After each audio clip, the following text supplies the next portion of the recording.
கேரள மாநிலம் வயநாடு அருகே அதிகாலை 2 மணி முதல் 4 மணி வரை அடுத்தடுத்து ஏற்பட்ட திடீர் நிலச்சரிவில் சிக்கி இதுவரை 41 பேர் உயிரிழந்துள்ளனர்.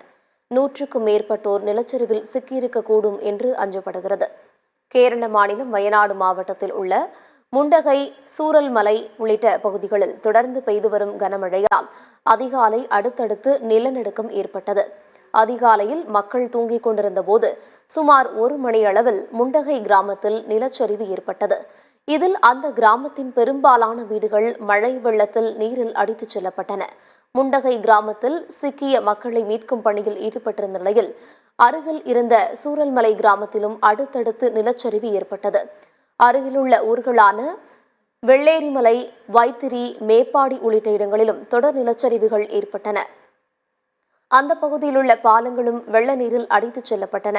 சாலைகளும் பாலங்களும் நிலச்சரிவில் மூடப்பட்டும் வெள்ள நீரில் அடித்துச் செல்லப்பட்டதால் மீட்புப் படையினர் பாதிக்கப்பட்ட பகுதிகளை நெருங்க முடியவில்லை. கண்ணூரில் இருந்து 200க்கும் மேற்பட்ட ராணுவத்தினர் வயநாடு பகுதியில் மீட்புப் பணியில் ஈடுபட்டுள்ளனர். ஹெலிகாப்டர்கள் உதவியுடன் இதுவரை 21 உடல்கள் மீட்கப்பட்டு 40க்கும் மேற்பட்டோர் உயிரிழந்திருப்பதாக வயநாடு மாவட்ட காவல்துறை தெரிவித்துள்ளது. 100க்கும் மேற்பட்டோர் முண்டகை, சூரல்மலை கிராமங்களைச் சேர்ந்தவர்கள் நிலச்சரிவில் சிக்கியிருப்பதாக அஞ்சப்படுகிறது. நாடு முழுவதும் துயரத்தை ஏற்படுத்தியுள்ள வயநாடு துயரச் சம்பவத்தில் ராணுவத்தினர் உதவியுடன் மீட்புப் பணிகள் நடைபெற்று வருகிறது.